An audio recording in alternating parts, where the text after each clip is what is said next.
Congratulations, you made it to the Exfil. You can sit back and relax, unpack your bags, and we hope you enjoy the show.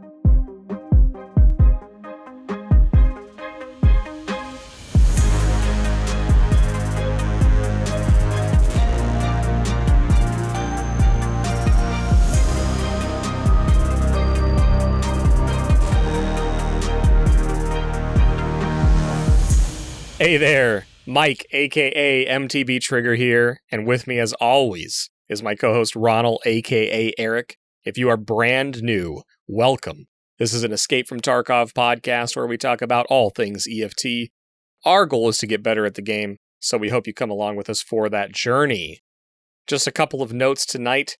First, we are 100% listener supported, so thank you to all of our patrons who continue to support us. And I do have an announcement this week. We haven't done hideout keeping in a while, but we do have some exciting stuff to talk about.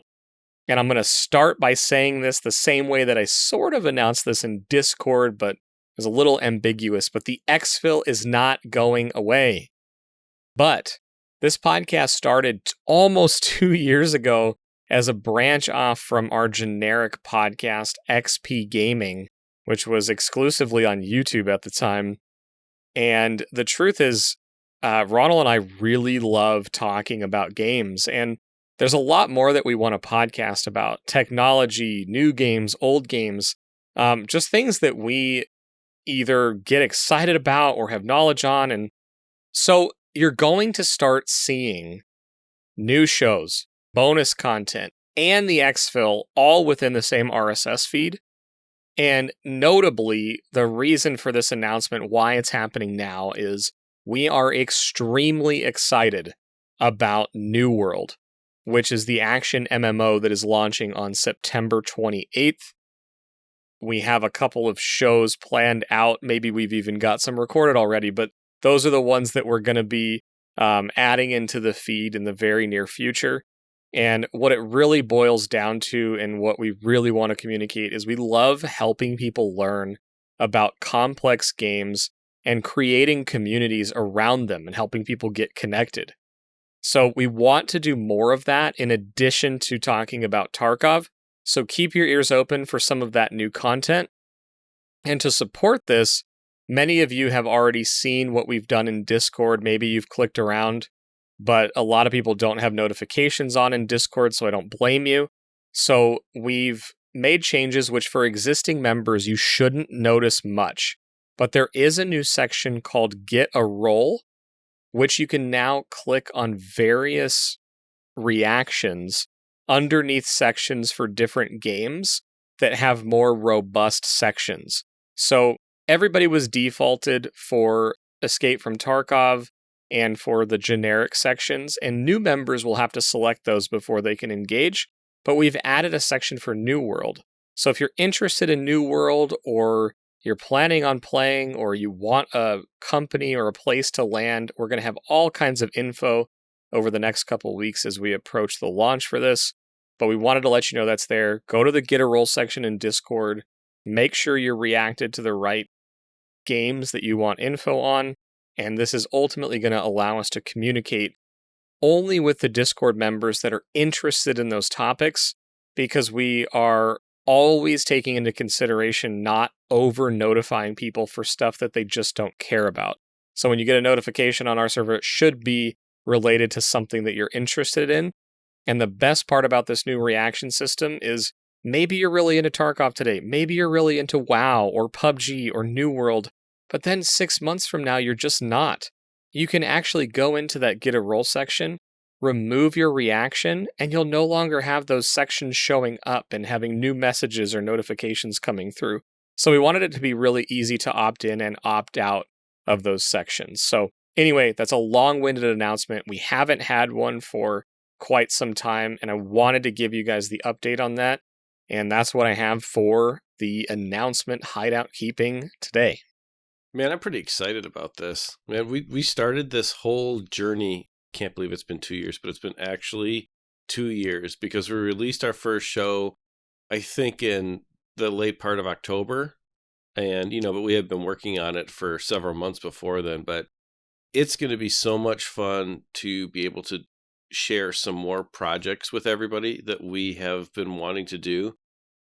If you are listening to this and you're thinking, wow, I'm not sure if I care about New World, that's great. The Exfil is not going to stop, like Trigger said. And so we are definitely committed to Tarkov. We are in no way stopping that commitment to Tarkov. We're both having a great time playing Tarkov, but we're gamers and we're gamer dads, and we want to talk about all kinds of things. So you probably are going to hear stuff about New World. You might hear some kid stories in there because we both have kids. That's always a good time. We still have not solved the Great Marshmallow Debate between us, but rest assured, we're going camping soon, and it will be revisited. It will be revisited, let me tell you. So all of that is coming up, and that falls in the bonus content category, and it's going to be awesome. So stick with us, and thank you to everyone who has stuck with us for all this time. The community's great, and we're very thankful for all of you. And this next, XP Media 2.0 is going to be great. I know that I'm supposed to probably let you transition us back to Tarkov, but I'm really impressed at your ability to weave a marshmallow conversation back in at this point. The best part about it is it's not that I forgot we had a camping trip coming up, but there's been so much going on with new job and then some unfortunate family news and just stuff like that I had it sort of was on the back of my mind. So I'm actually really excited about that. I kind of forgot that was coming up.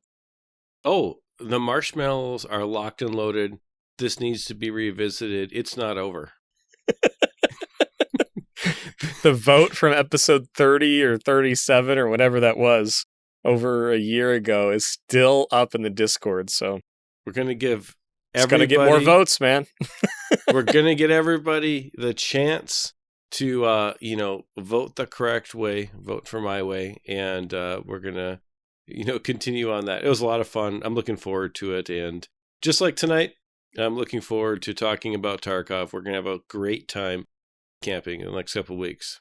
But tonight, we've got some more great raid stories for you. I hope everyone enjoyed last week because we sure enjoyed making it. And we've got some really cool game updates that are coming. There's been a lot of podcasts that Nikita has done, and there's been some great and interesting announcements made about the game coming up over the next couple of months. So, we'll see. We'll see how it goes, but we're positive on it and excited to kind of dive into just a little bit of it tonight.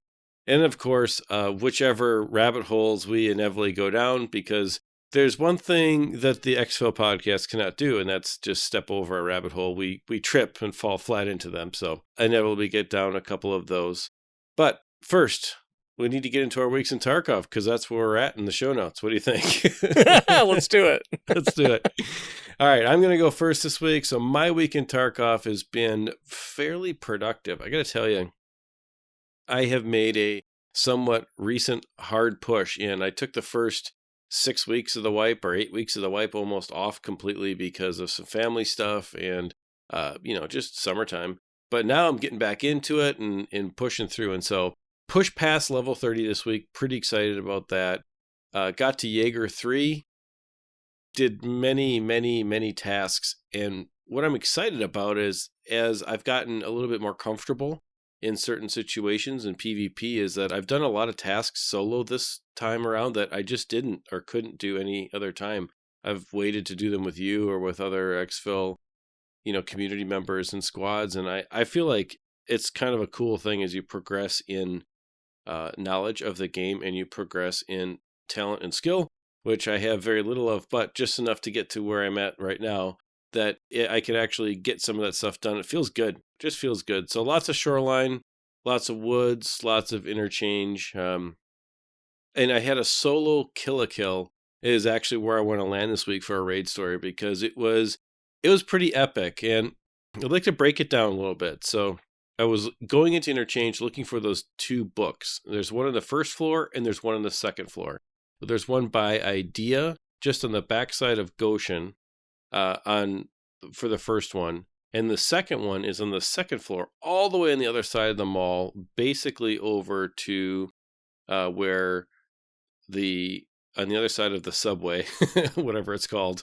And then you get back in that far back corner. And so you have to cross the whole mall to get between these two. Now, I started the raid off expecting there was going to be lots of PvP going on inside. And so I spawned at Railway. I immediately started running towards the mall. I got about halfway to the front of the mall, and all of a sudden I heard a war. Like it sounded like there was 5-10 PMCs all just crazy. And it was like 5 minutes. It wasn't stopping. And so I was like, okay, maybe I'll run around and kill some scavs for a little bit first. So I ended up running around and killing some scavs on the outside, made my way around to power, and then I came in through the back side of Idea because I knew I had to start at that store. That's in my mind kind of the plan that I had made. Last week we talked about making a plan. My plan was to go to the Idea side of the mall first and then go back over to the Ollie side and then get out Emercom because I'd started at the railway side. So I make my way to power, killed a couple scavs there, did some looting, and then I get into the mall. We're at like about 33 minutes left at this point, okay? So the first main war in the center of the mall is over. Everything's quiet. I mean, I hear some scavs, running around and sliding, but nothing too crazy. And I make it to that first store. I get there right across from Emercom Medical. I get the book, and I'm good to go. And I thought, well, I need to get upstairs. So I kind of sneak my way to the middle of the mall. I heard nothing. And I'm like, okay. And so I make a break up one of the center escalators, which is a huge mistake. Never do that. So bad. So what ended up happening is that's when Killa saw me and starts firing at me. And so I'm running, right? Because I don't know where it's coming from. So I hit a Propitol. I'm running. And I thought I was safe. I had gotten upstairs, and then all of a sudden I heard footsteps running towards me and shooting some more. And I thought, is this a player scav? Like, what's going on? And so I kept running and kept running around, and then all of a sudden I got ahead of him and then got some cover. He came around a corner, and I just aimed for the head and unloaded my entire clip on him. And so I'm running M995 in an 8R. A suppressed 8R build that I really I like that gun. It's pretty good. Unload the entire thing on him, and he goes down. And so I was like, wow, that is an awesome player scav. And I go up, I didn't even realize it was Killa. So I killed him, and I'm like, holy crap. And so I get his stuff, and I'm ready to go get my second book. So I get my second book, and I'm making my way down the escalator by Teco and in towards there. And at the bottom of the steps, I get shot in the face with a shotgun from a scav. And it wasn't even a player scav. No.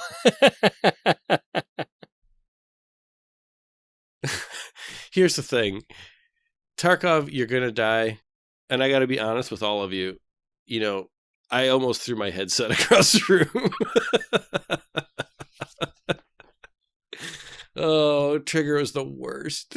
So, oh my gosh, like it's just that like heartbreak of having a great raid, right? Like you've got your quest item, you got your second quest item, and then you've killed Killa, you realize you killed Killa, and then to have it all end from a scav, like that's the most Tarkov thing I've heard this week. I mean, that's just, you can't have stuff like that happen in other games. And it was funny, as you were talking, I was actually going to ask what your plan for attacking those quest items were. You explained it. I mean, you kind of had a plan, and then, things happen within the raid. I mean, someone charging you as you're running up the stairs completely changes the way that the raid's going to go. I mean, at that point, you got adrenaline pumping. You've now got some really good loot that you need to deal with. It's just a fascinating kind of raid story. So well, I'm glad your headset is still intact. I can see it on the screen. So did you keep playing after that, or what'd you do? Did you run a scav? How'd you bounce back after that? Yeah, so I stared at the screen for about 30 seconds, no lie. And I just had to kind of let the adrenaline level get back to normal. And then Nice. I ran a scav on Shoreline. I hit all the high value places that I usually hit, got out with some loot, and then I realized that I made some mistakes there. That's the hard part about Tarkov is you can do some things well, and then you just end up making, stupid mistakes. And, we ended up doing that task together, playing in a raid, and we went down the back way into Ollie, the back steps, and came out. And that's the way that I should have gone. I just wasn't thinking really clearly. I got into this mentality of I have my quest items. I just killed Killa, and it became tunnel vision, get out, get out, get out. And that's really, you just can't do that. And I made a mistake there. And I definitely have thought about that and am learning how to, in those high intent situations, to finish the raid strong. Because I think a lot of people are great at the PvP aspect of Tarkov, or great at like getting in and whatever, but you have to live. And Tarkov is a survival MMO. That's what the game is. And it's about living. What I really thought about and came to the conclusion of is that I have to work on, that finishing of the raid, doing the entire raid, and not getting tunnel vision on when it's time to get out. So I've been working on that, and I think I learned quite a bit from that and became a little bit better over it. Yeah, that's really cool. It's actually interesting that we both had raids, and I'll get to mine in a minute, that were out of our normal, or at least the impactful point of the raid was out of our normal wheelhouse. So I'll explain mine in a minute, and I'll relate it back, because I just think that's really neat, is that encounter with Killa, which, we've killed bosses together. I know you don't hunt bosses solo. You've obviously killed them a bunch of times, but being chased up the stairs and inside the mall there is kind of a odd situation. And then it seems like it led you to have a unfortunate encounter with the SCAV. And I have an interesting one myself. So before I do that, I have one more shout out. I had an amazing conversation with one of our new Discord members. I learned that the Exfil is a popular podcast and topic of discussion among some of the Army folks who are stationed back in my home state, Colorado. So I wanted to just say thank you guys for listening to the show. I'm glad that this fills a little bit of your time and fuels some conversation when we put out a show. And just wanted to say thanks for your service, and glad to have you guys in the community. So shout out to the Colorado Army crew. Welcome in, guys. But I want to talk about night raids. So I was so floored by your success last week in night raids. And then realizing as I looked at my own gameplay that I hadn't been doing night raids for 2 wipes.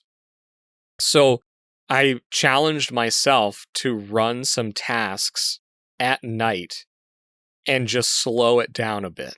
And I gotta tell you, man, I had so much fun. I think I've been missing out on 50% of the game. I never really do night raids. And the only time I really did them was on Factory. What sparked me to do it was I actually had a combination of Punisher tasks. I had quite a few Peacekeeper tasks, and those are on Shoreline. And so I was like, you know what?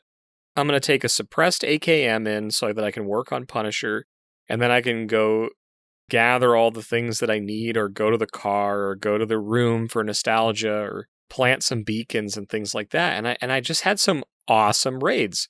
They were slower, but then when I kind of got in the groove of just kind of being methodical about clearing places out, where to use night vision, where to not use night vision, making sure I was suppressed. And then in the raid that was really impactful, it was interesting. I was approaching, I spawned on the tunnel side, and I worked my way up the road towards gas station. And I was able to pick off a couple scavs there, and I think I needed 15 for the quest. So I was really trying to see if I could get all 15 in one raid. I killed 2 at the gas station, and then I kind of stayed there perched, looking down at what was going on towards the pier, and I took a couple shots at a PMC that crossed the road and ran down into the pier, and I ended up taking a couple shots back, which was really interesting. I don't know if it was the partner or somebody else was kind of zoomed in on me, But I had this moment of freaking out because I was suppressed with the AKM. It couldn't have been behind me because I was on the east side of the hill with the hill sloping up behind me. So it had to be coming from, the 180 degrees in front of me. And it hit the hill very close to me, I think in front of me. So the person just missed. So then I started freaking out and I ran up the concrete wall towards the power station. I had this moment where I switched from this methodical plan and clearing everything out to kind of my default PvP state, right? And I've been playing some Apex Legends, I've been playing PUBG, and I've just kind of been in a kind of brawl it out sort of mindset, and I was intentionally not doing that. But when I got shot at, when I was in a safe position, I just had this 3 minutes where I was full W key, holding shift, ran to power, killed the scav on top, killed 2 scavs at the bottom, and made all this noise. And then I'm in there looting the coats inside power, and all of a sudden I hear footsteps coming and probably coming to check out the shots.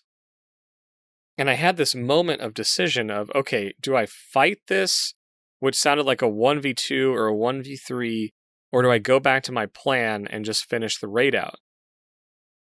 The cool part was I made the right decision, I think. I mean, I guess I could have PvP'd and killed him and got out of there, but it seemed unlikely because the power station, if you're stuck inside, you don't have a lot of options for getting out. And against multiple enemies, they can cover a lot of those angles. So I chose to not make any noise. They didn't come in power. And fortunately, I had made the decision to close the door on the way in. And I think that led to them not checking it out. They looked at 2 of the bodies that I had looted, and then they moved on their way up towards Resort, and I was able to exfil. So I ended up getting, I think, 6 or 7 scav kills, and it was like a 35 or 40 minute raid, which is just not how I normally go through the raids. I didn't die, which recently, I had some rough raids, and I had some other night raids, and I had 3 or 4 of them. I didn't die on any of them, and I just made a lot of progress on tasks. So I know that was like a long explanation of kind of what went on for my raids, but it was very impactful for me to discover night raids for questing. Man, I really didn't know what I was missing there. So it was really fun to dig into that. Why do you think that that's something that you never considered before? Oh, it's super, super simple. I desire PvP. I could get, I would, and I desire PvP in a number of ways. And so initially this wipe, one of the ways that I loved to PvP, which was on scavs, was removed because of the scav karma system. And it wasn't removed, the incentive was removed. And in fact, a penalty was put on there if you just kind of went for killing other scavs. So I like to shoot. I'm an FPS native, meaning my go-to games have often been FPS and MMOs, but I kind of always come back to FPS.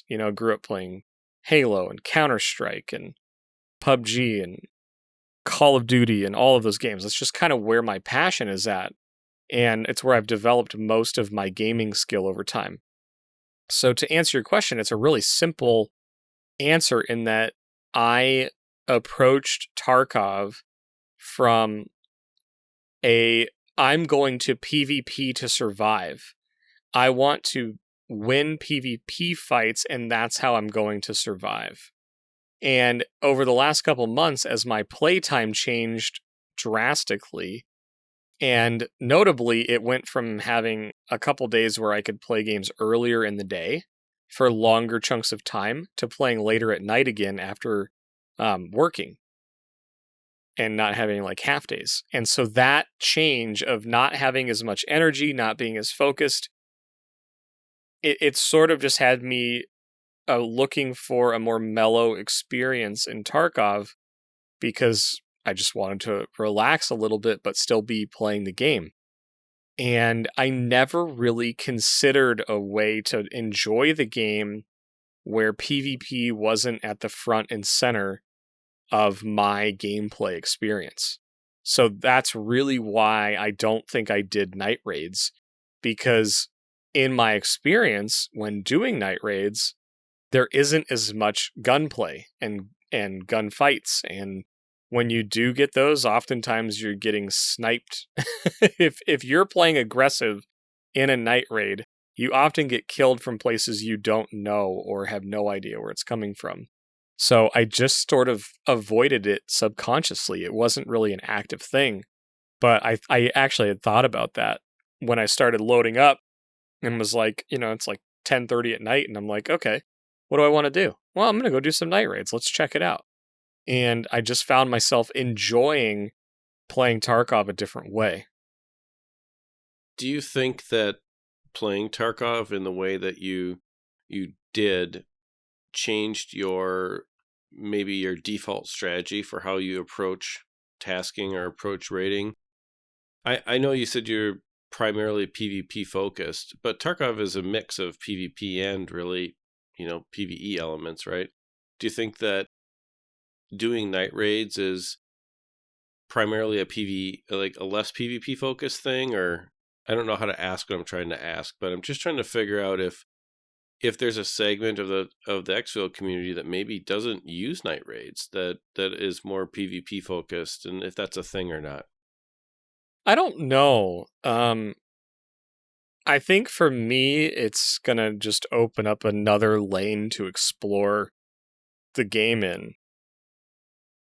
I guess what I typically would do is run a PMC raid, run a SCAV raid, and just kind of alternate back and forth there. And if I was, if I had a bad PvP experience, I'd go in with a pistol and just kind of do a loot run, or, try to do a 0 to hero or a SCAV to hero type situations. And I think for me, the night raids just give me an opportunity to go in on a PMC, change the focus a little bit. I used the inexpensive night vision goggles kind of to your recommendation and found a way to enjoy that. So I don't know. I really don't know. I don't hear a lot of discussion around night raids.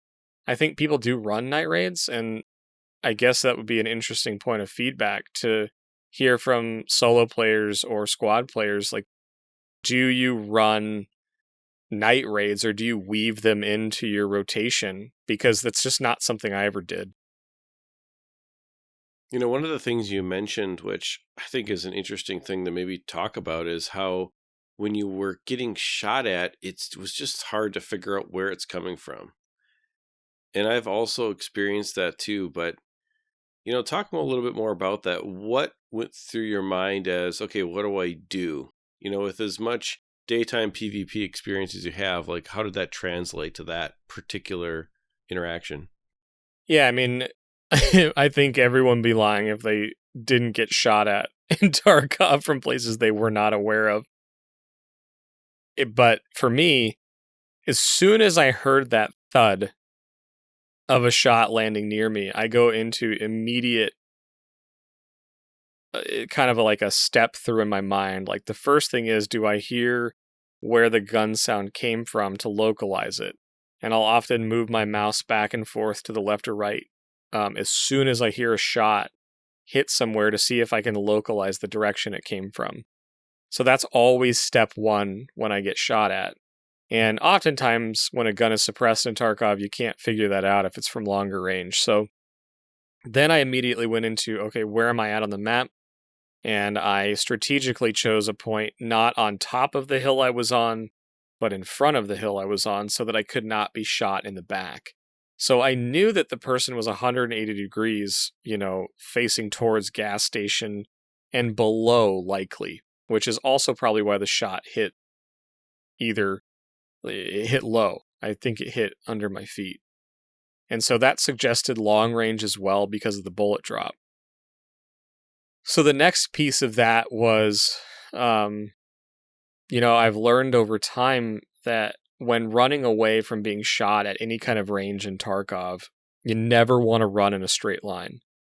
Obviously, a straight line is the fastest way in the opposite direction. So if I wanted to get away from them as fast as possible, I would have ran in a straight line up the hill away towards the west, back towards tunnel. But I don't want to give the enemy an easy time kind of leading their shot, plant a point in front of me, and then take the shot as I get there. So I always run kind of an erratic, sort of just kind of like a winding road to get away. And then, of course, I hear the shots coming through and it's plinking off the trees and the side. And I got away very successfully. I actually didn't get hit in this scenario. But your question there reminded me of something that I saw. This is kind of a funny story. You and I were doing that interchange raid earlier tonight. We ran into 2 hatchet runners in the garage of interchange, and one of them had a Twitch name, and we caught them in the tents just trying to pick up some loot, and we ended up going to their Twitch channel afterwards after we got out of the raid, which was a very successful raid, by the way. You got like 3 quests done all over interchange, which was awesome. But they were it's a guy who's teaching someone new to play the game, so he was just kind of showing him around on the map, and I was watching them play for a little bit before we started recording tonight, and one of the things I saw was a really interesting tactic related to kind of your question. It's sort of in addition to where he was on woods in the next raid or 2 raids later. I don't know how long it was since we got in there, but he got shot at, didn't know where it was from, and then got shot a couple more times, had his stomach blacked, one of his legs was red, and he figured out where they were shooting from. And at that point, he turns around, and I think he had a vector, and he does this like 30-degree spray back and forth the direction where he thinks the person could have been shooting from. And immediately, the firing stops. And he's able to pop a painkiller and run away, completely heal, reposition. And then he ended up re-engaging the fight. But I just thought it was really interesting. I've never considered that. And it's actually probably happened to me a lot where, you know, if I'm shooting someone in the back and then all of a sudden bullets start flying my way, I immediately think to take cover or change up my angle so that I don't get shot again. And I just thought that was really neat, and it's not something I ever considered in this situation.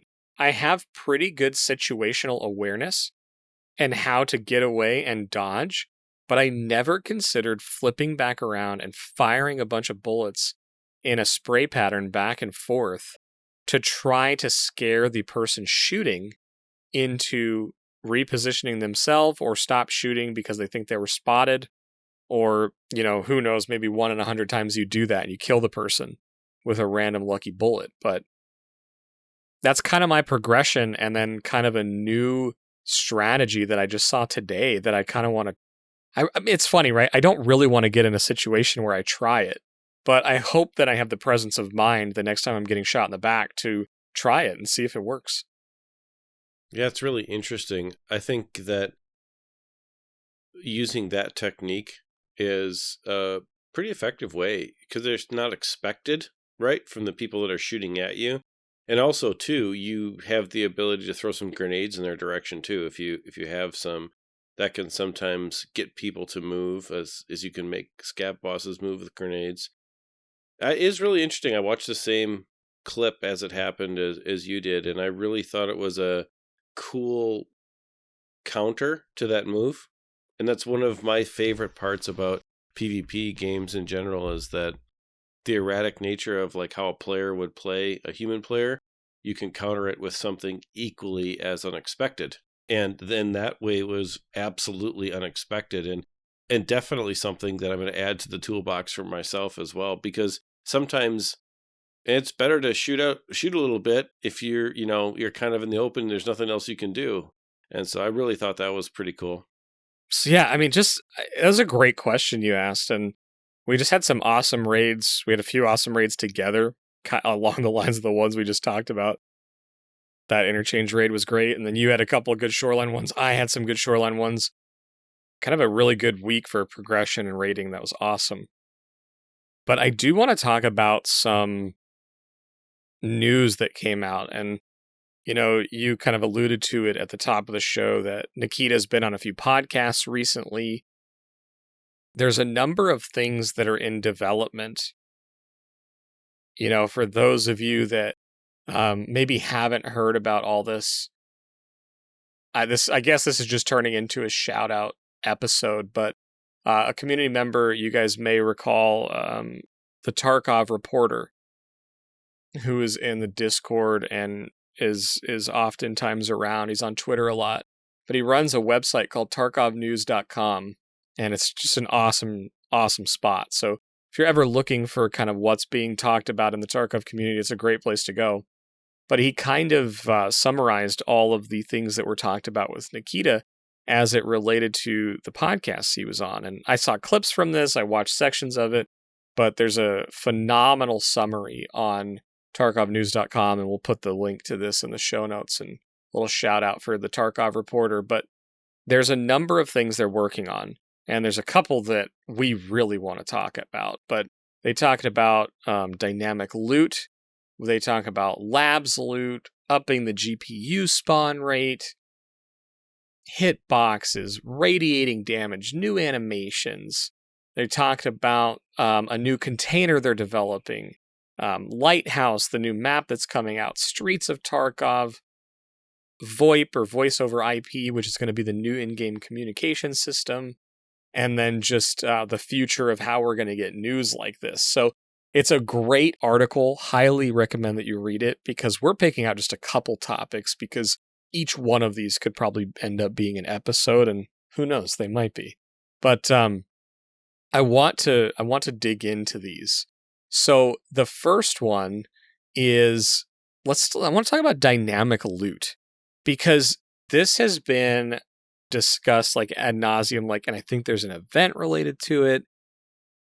It's interesting just in the time that it's been talked about, right? And the overall concept of dynamic loot is that loot will be much more spread out over the map. But in general, if there's an area where high-tier items, or as Nikita refers to them, hotspots, those will still remain hotspots, but it'll be the general area. So there's no specifics given on this yet, but I would look at something like Resort on Shoreline as being a hotspot. And now, rather than stuff showing up in specific rooms, it's probably going to be the whole building. So this is going to have major gameplay effects and people checking more spots when these changes start to take place.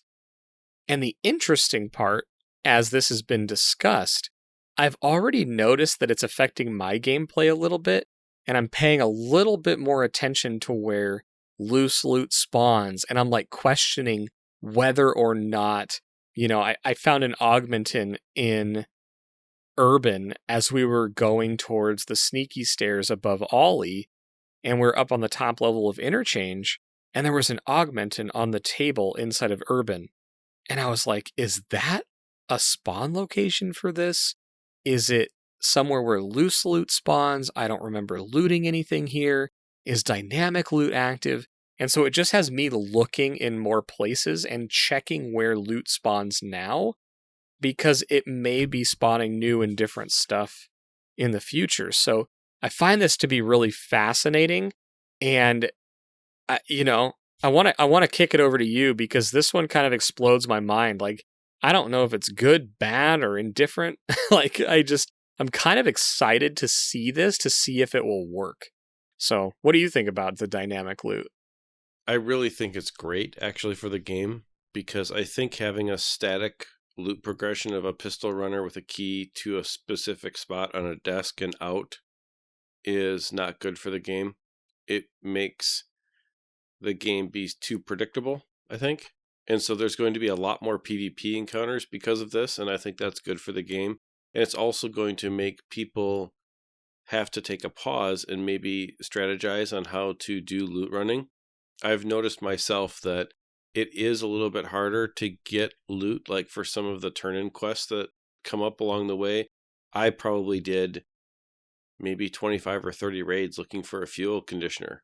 And it was crazy. It's just crazy how they're just not where they normally are. And you just have to look around for them. And I think that's a great thing. I think that adds dynamic environmental things to the game that make it more interesting, especially as this game wipes and you do the same things over and over and over again. This is another element of disruption to that pattern that people have developed that I think is super interesting. And I also find it funny because there's motors all over interchange. So one of the parts of dynamic loot that's hilarious to me is that there used to be motors in the back corner of Ollie, and that's where you got your motors, right? No, there's motors all over interchange now, as well as water filters, which is really funny. So it is definitely a thing that is different, and so far I really like it. Cool. Yeah, I love what you said about the removal potentially of predictability, especially as they continue to work on it. The whole concept of your example there of someone with a pistol and a key and running to a spot, checking for one item. This is a very interesting way to combat that. I guess the balancing challenge on Battle State is going to be, making random loot all over the map. It can't be too good that people don't want to go check out more populated areas. And then the populated areas, makes you wonder, like, is it possible for like multiple red cards to spawn in Resort now? I'm excited to see it. And I'm sure as they continue to roll it out and make bigger changes to dynamic loot, it's gonna be fun to see. I really get excited about the word dynamic in all of these changes. We can circle back to dynamic loot if you've got more on that, but the something we talked about, I'd say weeks and weeks, if not months and months ago. It could have been a year ago, for crying out loud. We talked about daily quests and weekly quests, or some sort of addition to spice it up, right? Kind of change the predictability of the game by giving different people different tasks to do on a daily or weekly basis, and also have an influence on how someone approaches the game and maybe force people out of their comfort zone. The thing that really surprised me was that Nikita talked about a dynamic questing system that generates unique quests for each player. Now, I don't know if this is unique quests out of a pool just get assigned, or if it's going to be based on, your play style or your stats or what they're going to be looking at. But the fact that they're considering a dynamic system for daily and weekly quests to just add some flavor into the game, I think is a fantastic, fantastic change, and I cannot wait to see this implemented. I agree. I think there's some huge potential for daily quests and weekly quests to add up longevity to Tarkov in a way that will keep people engaged in something that they know that they can log in every week and have something to do. What I'm concerned about here is that these quests are things that can't be done in a reasonable amount of time. Like a weekly quest can't be kill Killa 100 times. That's not a reasonable weekly quest. Or a weekly quest can't be kill 100 PMCs. It's just not. That's not a reasonable thing, because most people don't have enough time to play Tarkov long enough in a week to actually do that. Now, what I'd really like to see is a variety of daily and weekly quests. So, for example, I'd like to see some crafting quests to get the hideout more integrated into how people do the game. So, let's say you have to craft, one week you have to craft a loadout of like toilet paper and screwdrivers and things like that, and it could be, Jaeger talking about, how he needs to send something to people that he's working for him or something. You could have some interesting lore stuff like that and use the hideout to craft some things. And the other other thing is I'd like to see some quests that are like just playing the game, that encourage people to play the entire game and not just their favorite map. So just a daily or a weekly quest that is play every map once. You can live or die, but play every map once. Stuff like that. Or get 3 wins on one map or something like that. Something that's very obtainable by a casual player, because I really think that's what this questing system is really going to be for. It's to keep the more casual time-based players involved. It doesn't matter what kind of playstyle you have. It's just about time. So I really hope that that's the direction they take it and they don't turn it into something that is unobtainable for most people.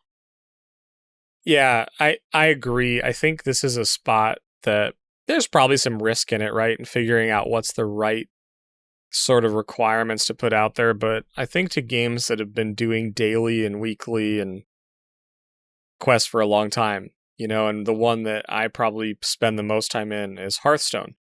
The thing that's changed over time is that, the weekly quests were challenging and you actually had to focus and get those done. And the daily quests were a little more, they're just easier to accomplish and you could often just sort of kind of log in and throw yourself at them. But even those have gone through changes. Like Hearthstone went through a situation where you had to win 3 games with a certain class. And then it went to win 3 games with one of these 3 classes. And then the most recent iteration is play 3 games with any of these 3 classes. And that's the dailies. And then the weeklies have also transitioned from being really hard to obtain to being, you could re-roll them and get new ones if it's like way out of your play style. So I agree. I think there's risk there, but I hope that they are, and I really feel like they can find a good balance of this to create some challenge, to create some stuff that is really fun to do, and maybe gets people out of their comfort zone. Imagine this, like think about how New World has a task board in a city that you can pick things from. Imagine this, imagine the trader screen having another area that you could pick a trader and do a set of dailies or weeklies for that trader. And maybe they had 8 options and you were allowed to pick 3 or 4 of them.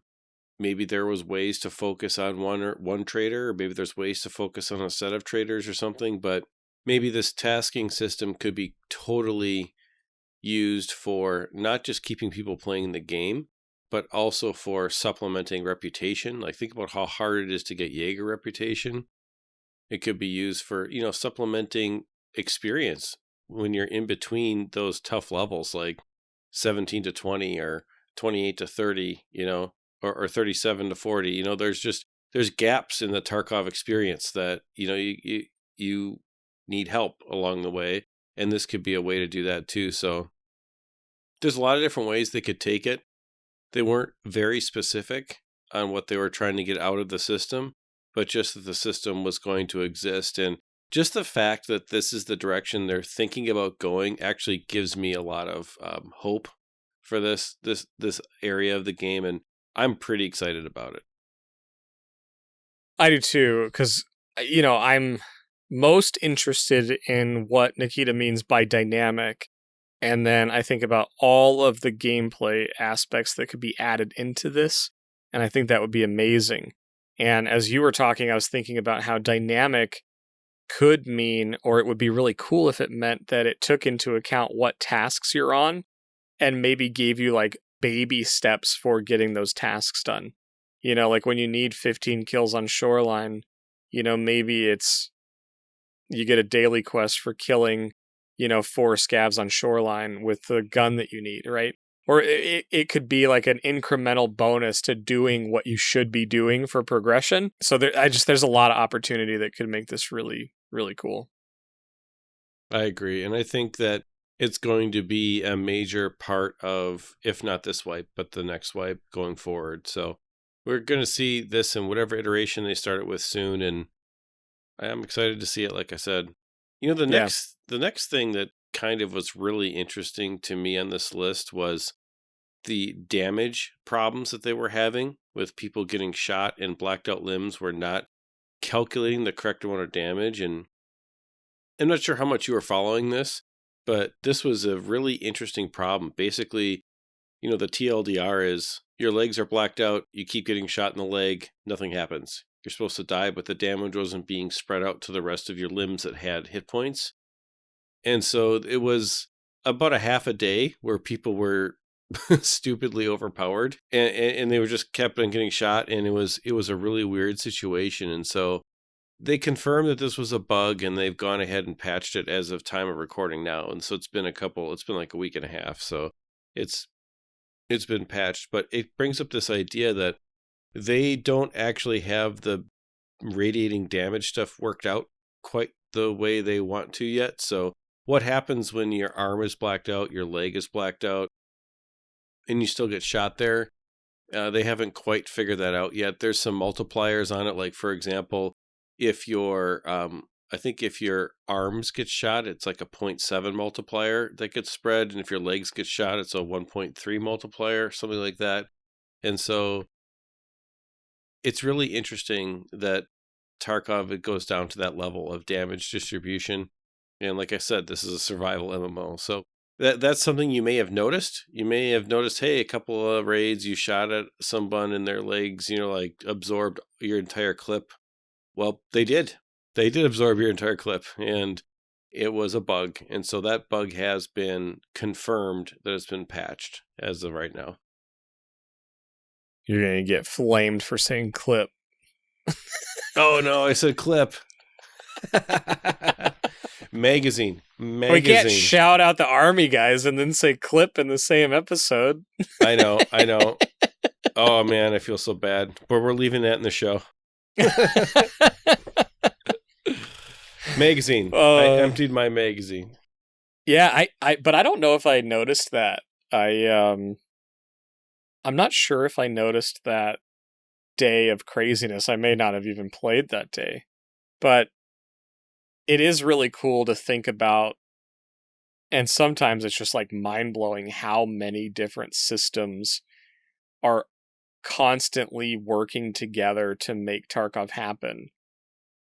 Sometimes I can look at things like, man, did I die from desync there? Or, sometimes I think there may be too many systems working together, but then you have these just incredible like raid moments where all of that stuff works together to create a meaningful moment that won't be forgotten. I thought I had forgotten this and I just remembered it, but we were getting ready to record tonight and we ran a SCAV raid too. Speaking of damage and multipliers and things that happen, well, we're scavving. We decided to do interchange because Ronal needed a bronze lion.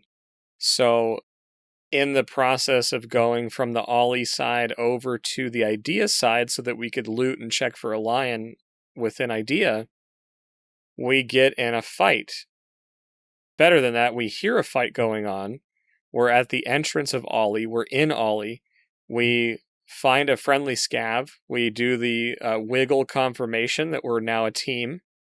And we move into the area just outside Techo.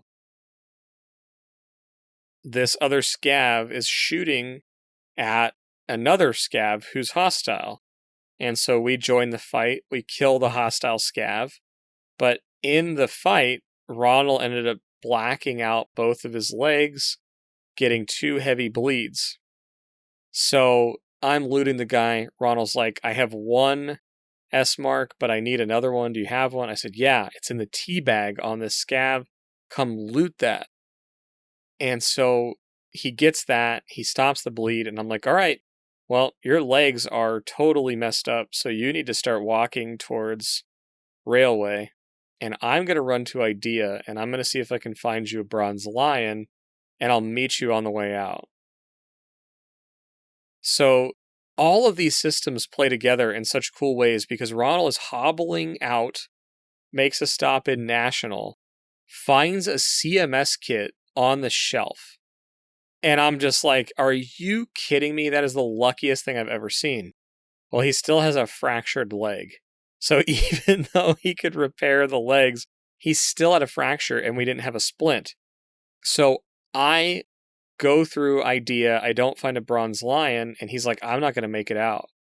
And I'm like, well, keep walking. I'm going to go through and see if Emercom was looted and see if Mantis was looted. So I go over to Emercom, all the doors are closed, but I found that it's been unlocked.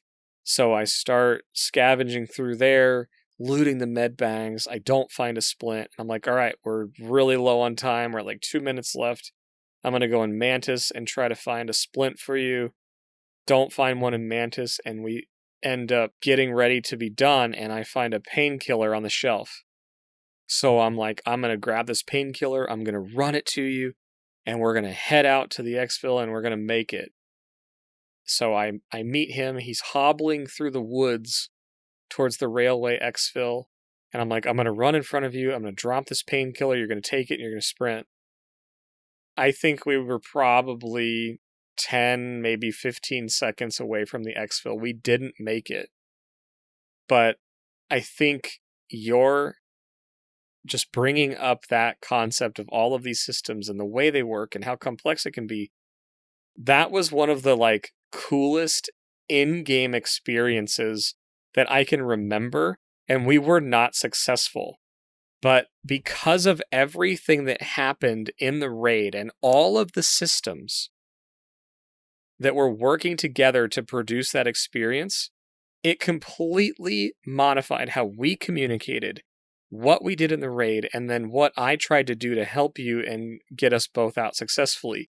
And I just think that's really cool, because where else are you going to have any situation like that where not only does that stuff occur and you have to deal with it, but also that you have an opportunity to use your map knowledge, to use your in-game knowledge, to know that you need to start heading for the Exfil if you're even going to have a remote chance, and to know where to go to try to find the loot that could solve your problem.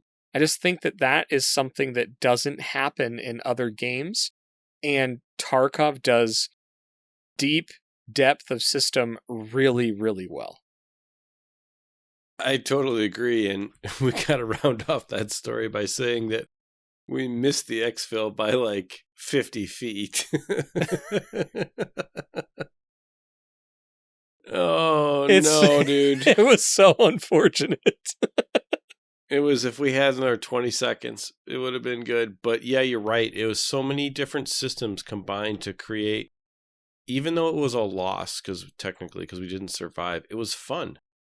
It was fun because we had to dive into all of the different things that you can do as a SCAV in 14 minutes. Team up with other SCAVs, and with SCAV Karma, that whole experience is so different. And so you wiggle, you team up, and then we ultimately were fighting a SCAV who had gone rogue and was fighting us. And so that whole process can be, is this person going to betray me? Am I going to get shot, right? There's some people who don't care about SCAV Karma.